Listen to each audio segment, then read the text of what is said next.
بسم اللہ الرحمن الرحیم۔ السلام علیکم۔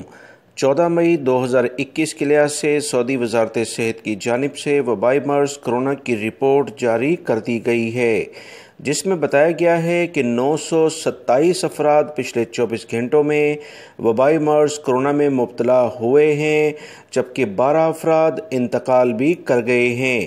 انا للہ و انا الیہ راجعون۔ دوستو، آج کی رپورٹ میں صحت یاب ہونے والے افراد کی تعداد الحمدللہ کافی بہتر ہے۔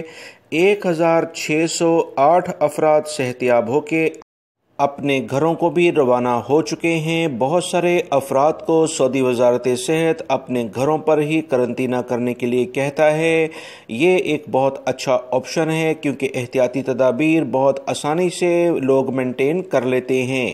مزید جو اطلاعات آئی ہیں اس کے مطابق سعودی عرب میں ریاض ریجن اور مکہ المکرمہ ریجن سب سے زیادہ متاثر ہیں۔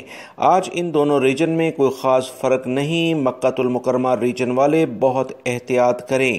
ریاض ریجن میں 265 کیسز سامنے آئے ہیں، جبکہ مکہ المکرمہ ریجن جس میں جدہ بھی شامل ہے، یہ دوسرے نمبر پر آنے کے ساتھ 262 افراد یعنی 262 جو کہ کافی زیادہ ہیں، یہاں پر ریکارڈ پر آئے ہیں۔ ایسٹرن ریجن جو کہ دمام کے علاقے ہیں، اس میں 128 کیسز ہیں۔ مدینہ منورہ ریجن میں 69 کیسز سامنے آئے ہیں۔ اسیر ریجن میں 54 کیسز ہیں۔ جازان ریجن میں 36، القصیم ریجن میں 26، تبوک ریجن میں 22، حائل ریجن میں 19، نجران ریجن میں 18، البہار ریجن میں 13، ناردرن بارڈر جو شمالی حدود کے علاقے ہیں اس میں 8 کیسز سامنے آئے ہیں۔ سعودی وزارت صحت کی مزید اطلاعات کے مطابق الجوف ریجن جو سکاکا کا علاقہ ہے 7 کیسز ہیں۔ سعودی وزارت صحت نے رپورٹ جاری کرتے ہوئے بتایا کہ 8551 ایکٹیو کیسز سعودی عرب میں اس وقت موجود ہیں، جبکہ 1323 افراد انتہائی بری کنڈیشن میں ہیں۔